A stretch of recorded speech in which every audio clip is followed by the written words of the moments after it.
Under the sweltering Texas sun, traffic on Highway 83 slowed to a crawl, but not because of an accident, something much smaller. Wilder had brought cars to a halt. A tiny bobcat kitten, desperate and determined, blocked the road, refusing to treat officer. Sarah Winters had seen her share of strange calls, but nothing quite like this. As she approached the trembling creature, she realized it wasn't just lost or injured, it was trying to tell them something, and when she saw the glint of metal strapped to its leg, she knew somewhere beyond the horizon a mystery was waiting for her to find out. What could a wild bobcat possibly be leading them toward, and why did it seem to be waiting for help?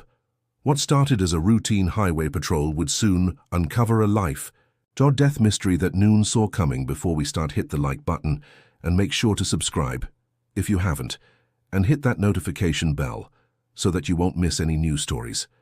The summer sun beat down on Highway 883 in the West Texas countryside, creating shimmering mirages on the asphalt that stretched as far as the eye could see.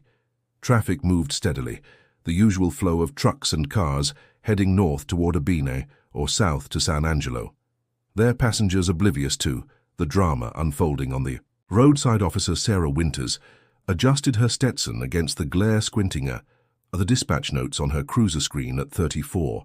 She'd been with the Texas Department of Public Safety for 11 years, and rarely did wildlife calls warrant immediate attention. But something about this one felt different. Reports of asthma, aggressive animal disrupting traffic, wasn't something she could ignore. PCH.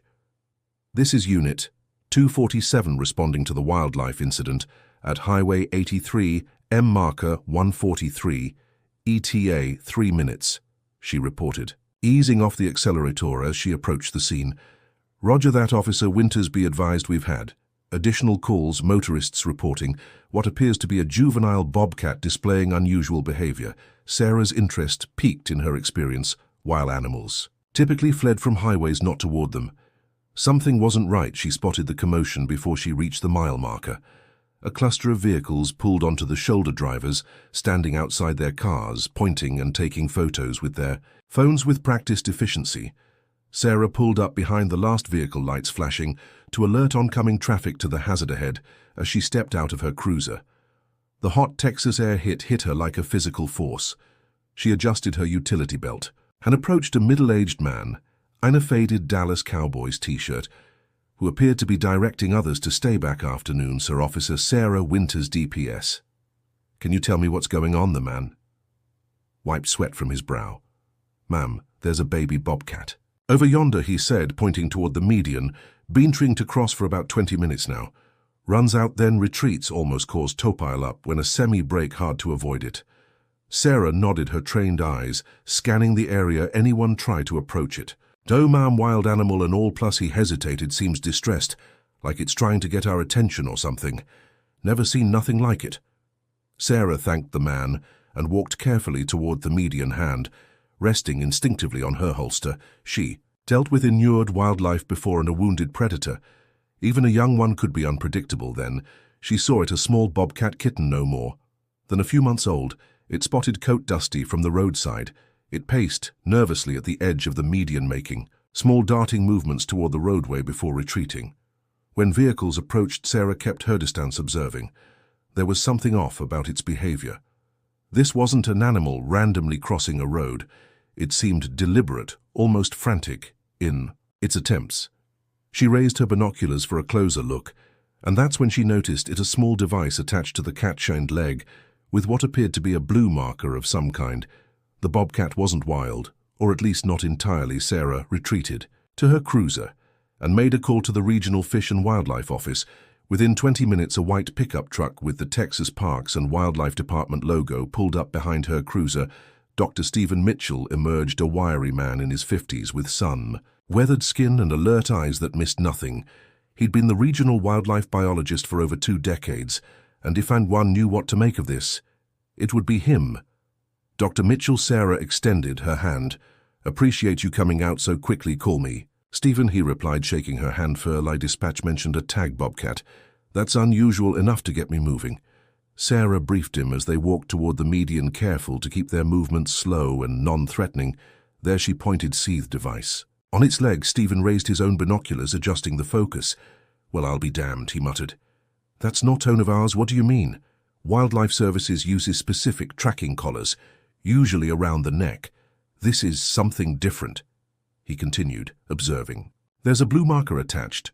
Almost looks like he trailed off, his brow furrowing. The bobcat spotted them, and instead of running away, moved closer, stopping about 30 ft from them. It made a small urgent sound, then turned and took a few steps toward the forest that bordered the highway, looking back at them. It wants us to follow it, Stevens," had amazement in his voice like Lassie. Sarah said skeptically, "I know how it sounds, but I've worked with wildlife for 25 years, and I've never seen a wild bobcat behave like this." He squinted at the blue marker. "That tag can I borrow? Your binoculars, mine, aren't as powerful." Sarah handed them over, and Stephen focused intently on the device. "There's a number on it, RW7734. His face PED slightly. "Sarah, that's not a wildlife tag. That's an emergency location marker usually issued to hikers. In certain parks, why would a bobcat have a hiker's location marker?" "Good question, Let me make a call." Stephen retreated to his truck, returning 5 minutes later, with a grave expression. "I just spoke with the ranger station at Fortress Ridge State Park. They've had a missing hiker since yesterday.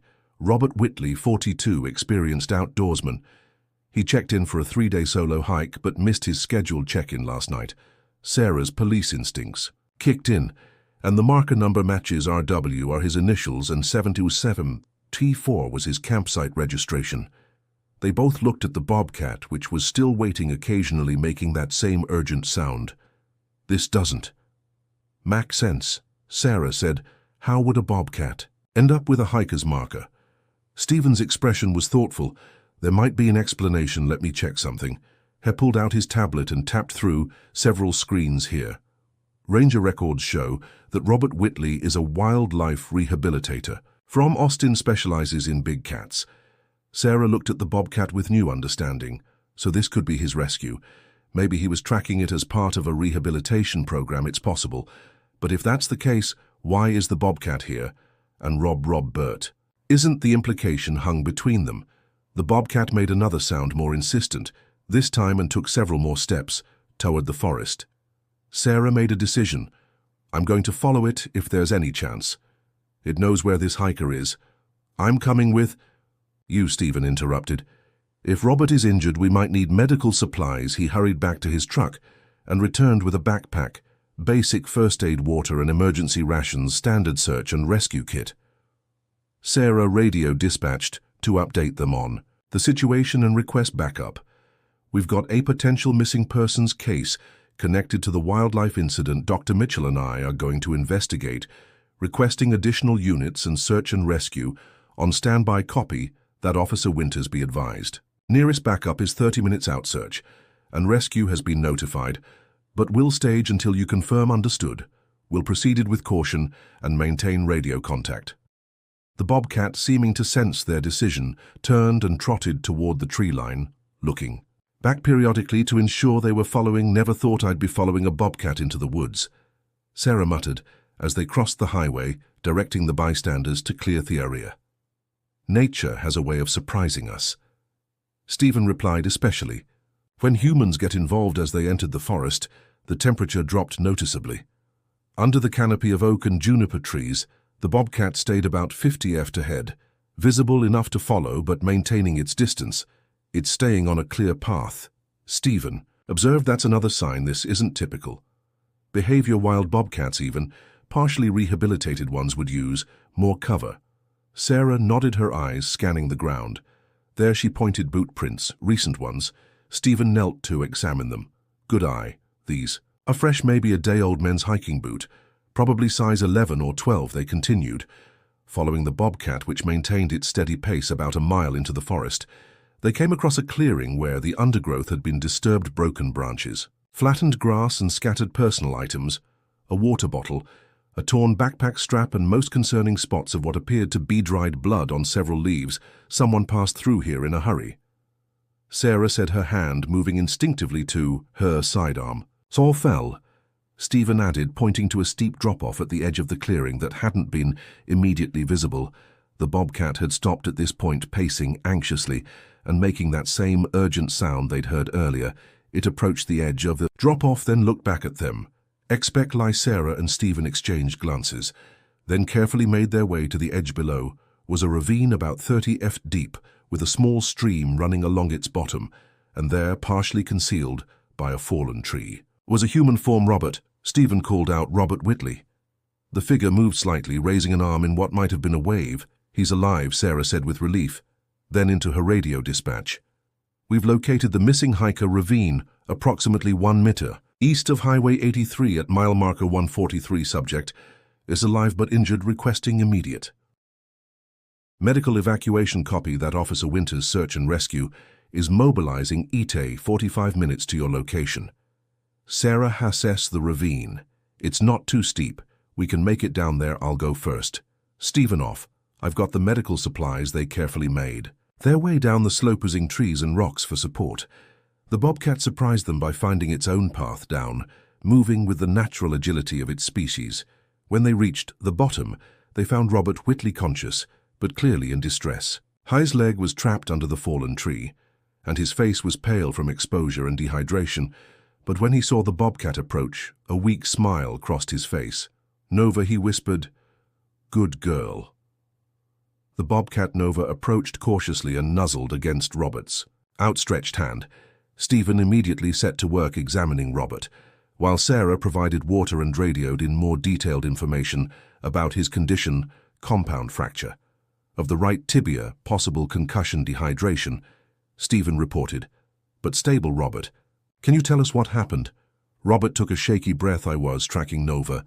She's part of my rehabilitation program, ready for her final wilderness assessment before release." He paused, wincing in pain. "We were doing well until yesterday evening. There was a sudden storm. Lightning struck. A tree nearby. Nova bolted, which is natural, but the same lightning weakened this tree." He gestured weakly, toe his trapped leg. "I was following her trail when it fell, couldn't reach my emergency beacon, so I attached my location marker to Nova's tracking harness and told her to find help." Sarah and Stephen exchanged astonished looks. "You trained a bobcat to find help?" Sarah asked incredulously.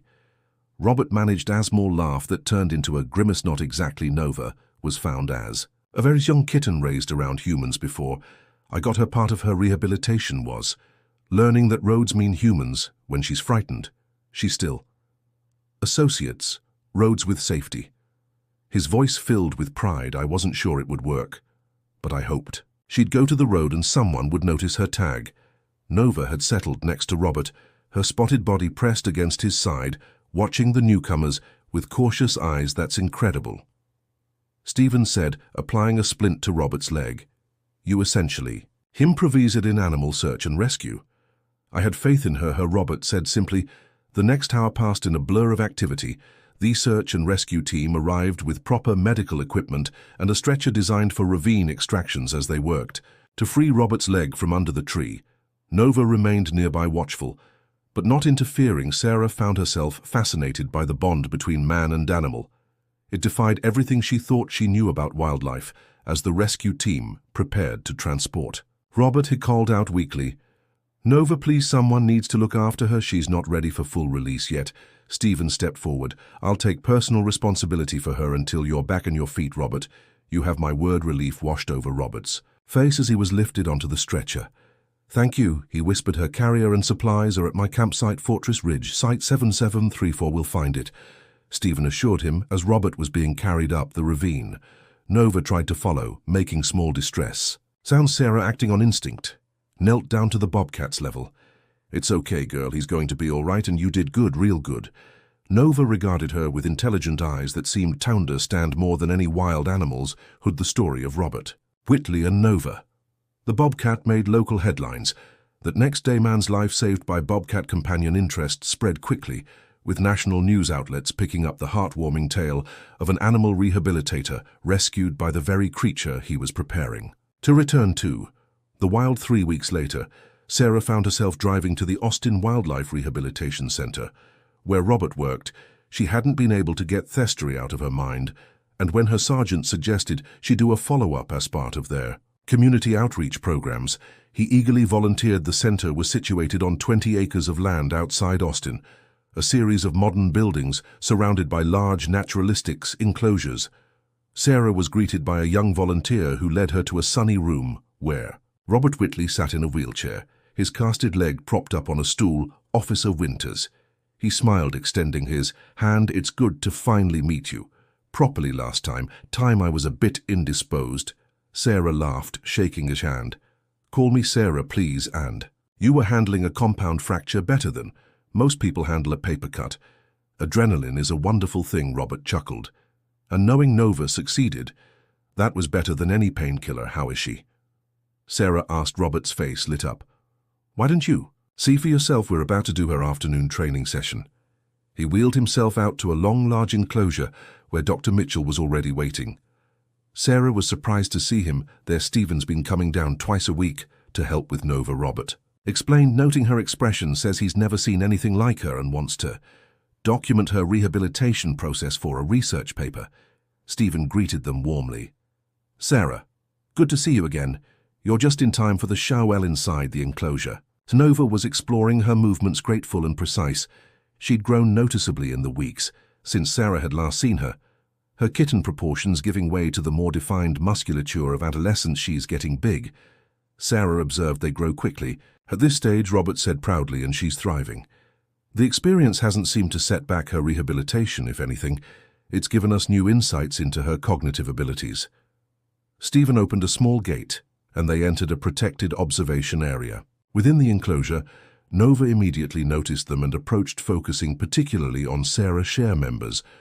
You, Robert said with surprise. Is that unusual? Sarah asked. Very. Bobcats generally don't differentiate between humans unless they've had extensive contact. But Nova seems to recognize you specifically. Sarah felt a strange sense of connection as the Bobcat regarded her with those intent golden eyes. What happens to her now? She asked. Robert exchanged a glance with Stephen. That's actually become a complex question. Nova's case has challenged some of our assumptions about rehabilitation. Her ability to navigate between wild instincts and human interaction is unique. The traditional approach would be to minimize human contact and eventually release her back into the wild, Stephen added. But given her demonstrated capability, several researchers, including myself, have proposed an alternative. Robert wheeled himself closer to the enclosure fence. We're developing a new program, Wildlife Ambassadors, animals that, for various reasons, occupy a space between wild and domesticated. They can teach us about their species while helping with conservation education. And Nova would be your first ambassador. Sarah guessed. She's a perfect candidate. Robert confirmed she has wild instincts, but has formed selective bonds with humans. And after her role in the rescue, the public is already invested in her story. They watched as Nova investigated a series of enrichment puzzles placed around the enclosure, demonstrating problem-solving skills that impressed even Sarah's untrained eye. The rescue wasn't just a lucky coincidence, was it? Sarah asked. You really did train her? Robert shook his head. Not in the way most people assume. You can't train a bobcat like a dog. What I did was work with her natural instincts and create associations. Roads mean humans. Humans mean help. When distressed, the tracking device means me. He smiled ruefully. I honestly didn't know if it would work. It was a desperate attempt. Well, it saved your life, Sarah said, and changed hers. Robert added softly. The publicity from the rescue has brought in enough nations to fund our ambassador program. For the next 3 years, we're building a special facility where visitors can learn about native Texas wildlife through animals like Nova, who can't be fully released. Speaking of publicity, Stephen interjected. The governor's office called this morning.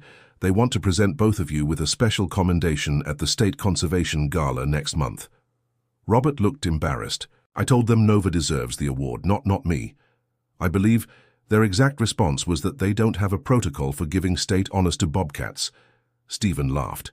But they are using Nova's image on a new wildlife conservation license plate, so there's that. Sarah smiled, remembering the small, desperate bobcat that had blocked traffic on Highway 83 just a few weeks ago.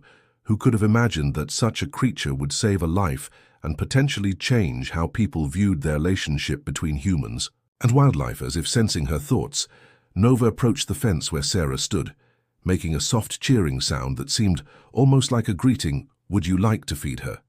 Robert asked, offering Sarah a pair of long tongs with a piece of meat secured. At the end, Sarah hesitated, then accepted the tongs under Robert's guidance.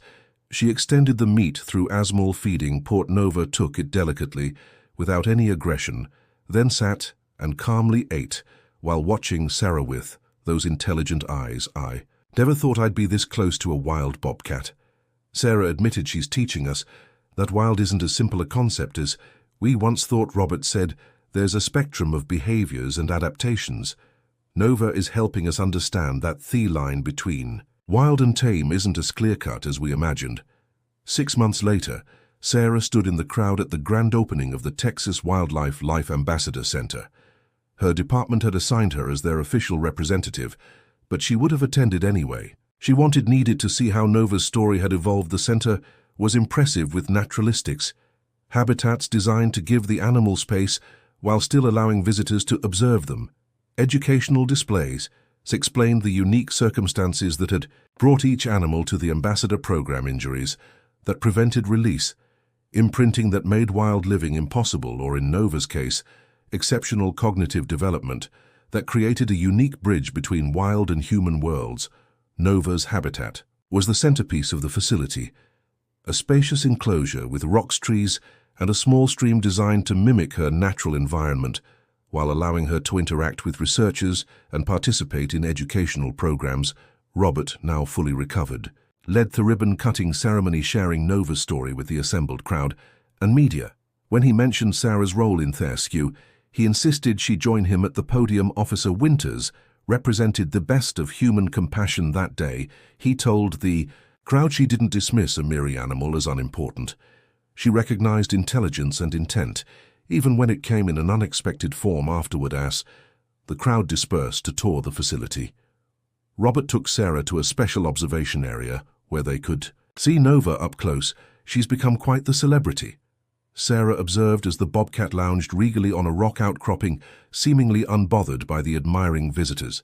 "Yes, but more importantly, she's becoming an ambassador for her species. People who see her, who hear her story, they're donating to conservation efforts, supporting habitat preservation." Robert's voice filled with quiet pride. "One bobcat has done more for Texas wildlife conservation in 6 months than a decade of traditional campaigns." Sarah watched as Nova stretched and repositioned herself, those intelligent eyes scanning the visitors before settling briefly on Sarah with what almost seemed like recognition. "Do you ever wonder what she's thinking?" Sarah asked. Robert smiled. "Every day. But I've learned to respect the mystery." Nova reminds us that animals aren't just simplified versions of humans. They're different, complex in their own ways. As the sun began to set, casting long shadows across the center, Sarah found herself reflecting on how a routine call about an animal disrupting traffic had cascaded into something that changed so many lives. Robert's Nova's her own, and now potentially thousands of visitors who would come to learn about the delicate balance between humans and wildlife. "You know," she said finally, "in 11 years of police work, I've never had a case quite like this one." Robert laughed. "I should hope not. Once in a lifetime is enough for me."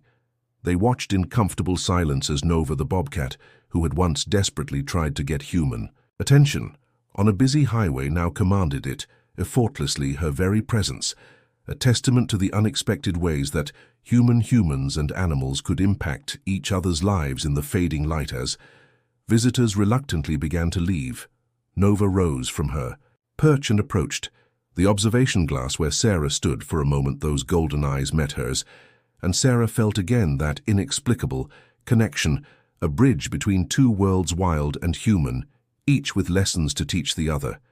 It was, Sarah thought, a fitting end to an extraordinary story, and perhaps the beginning of many more.